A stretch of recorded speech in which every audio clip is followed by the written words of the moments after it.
नमस्कार, आप देख रहे हैं वायरल बात, जहां मिलती हैं सबसे तेज और सही खबरें। जानते हैं आज की टॉप 10 खबरें जो हर हिंदुस्तानी को पता होनी चाहिए, वो भी आपका समय बर्बाद किए बगैर। तो चलिए चलते हैं पहली खबर की ओर।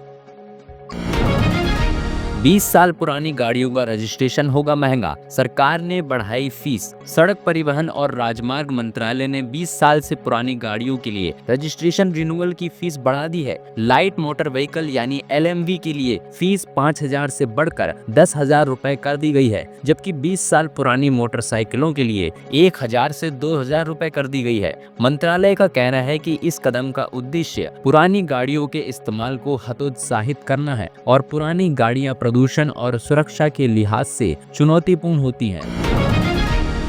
अहमदाबाद में तेजी से चल रहा है विश्व के सबसे बड़े मंदिर का निर्माण कार्य। 72 घंटे तक चलेगा कंक्रीट भरने का काम। अहमदाबाद के पास बन रहे विश्व उमिया धाम मंदिर का निर्माण तेजी से चल रहा है। मंदिर के 1,551 धर्म स्तंभों का कार्य पूरा हो चुका है और अब राफ्ट यानी स्लैब बनाने की तैयारी है। 4 से 7 सितंबर तक लगातार 72 घंटों तक स्लैब भरने का कार्य चलेगा, जिसमें 24,000 मीटर कंक्रीट का उपयोग होगा। ये कंक्रीट फाउंडेशन एक क्रिकेट मैदान जितना बड़ा होगा, जिसमें 600 से अधिक श्रमिक, कारीगर, सुपरवाइजर और अन्य लोग काम करेंगे।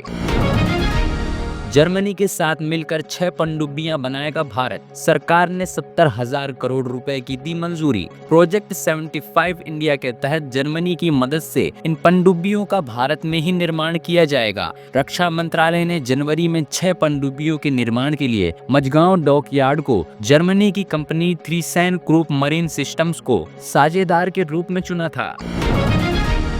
एक देश एक चुनाव पर अब शिक्षकों और श्रमिक संगठनों की भी ली जाएगी राय, कराया जाएगा सर्वेक्षण। एक देश एक चुनाव पर संसदीय समिति अब अपनी राय शुमारी को राज्य या संविधान विशेषज्ञों तक ही सीमित नहीं रखेगी, बल्कि चुनाव से प्रभावित होने वाले सभी वर्गों को इस राय शुमारी में शामिल करेगी। शिक्षकों व श्रमिक संगठनों, उद्योग जगत आदि से बात करेगी तथा उनकी राय और सुझावों को लेगी।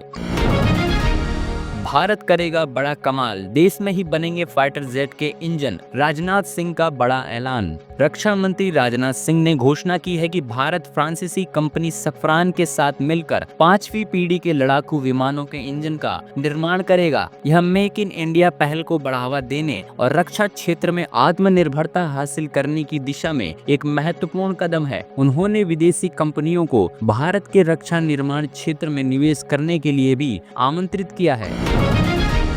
मध्य प्रदेश में 14,000 कैदियों की सजा में 60 दिनों की छूट, CM मोहन यादव ने की घोषणा। मध्य प्रदेश में 21,000 दंडित कैदियों में से 14,000 को सजा में 60 दिन की छूट दी जाएगी। मुख्यमंत्री डॉक्टर मोहन यादव ने श्री कृष्ण जन्माष्टमी के अवसर पर यह महत्वपूर्ण घोषणा की थी। ये छूट केवल उन कैदियों पर लागू होगी जो भारतीय नागरिक सुरक्षा संहिता और जेल नियमों के तहत पात्रता मानदंडों को पूरा करते हैं और जिनका आचरण संतोषजनक रहा है। दिल्ली सरकार ने लागू किया नया नियम। अब व्हाट्सएप ईमेल पर मिलेगा कोर्ट का समन और वारंट। दिल्ली सरकार ने अदालती समन और गिरफ्तारी वारंट की ई-डिलीवरी के लिए नए नियम लागू किए हैं। अब दिल्ली में व्हाट्सएप और ईमेल के माध्यम से कोर्ट के समन और वारंट भेजे जा सकेंगे, जिससे समय की बचत होगी। उपराज्यपाल विनय कुमार सक्सेना ने इस अधिसूचना को मंजूरी दी है।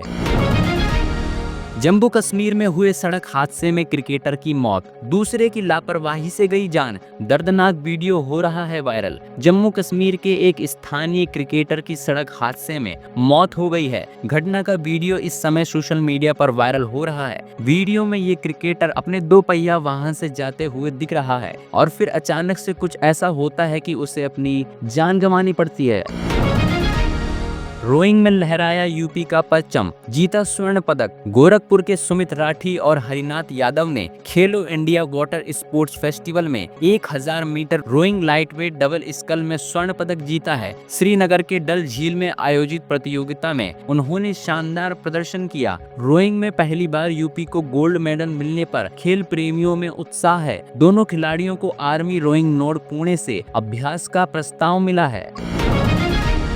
अंबाला के शूटर सरबजोत सिंह को दिया जाएगा पद्मश्री। पेरिस ओलंपिक में किया था शानदार प्रदर्शन। अंबाला के गांव धीन के सरबजोत सिंह को पेरिस ओलंपिक सन 2024 में मनु भाकर के साथ 10 मीटर एयर पिस्टल शूटिंग में कांस्य पदक जीतने पर पद्मश्री से सम्मानित किया जाएगा। सन 2017 से शूटिंग कर रहे सरबजोत सिंह ने कई राष्ट्रीय और अंतर्राष्ट्रीय पदक जीते हैं, जिनमें एशियन गेम्स सन 2023 में जीता गया स्वर्ण पदक भी शामिल है। अब उनका लक्ष्य सन 2028 के लॉस एंजलिस ओलंपिक पर है। तो देश हो या विदेश, पॉलिटिक्स हो या वायरल वीडियोस, सब कुछ मिलेगा एक ही जगह पर। तो बने रहिए हमारे साथ और चैनल को सब्सक्राइब करना बिल्कुल ना भूलें, क्योंकि यहाँ हर पल कुछ नया होता है।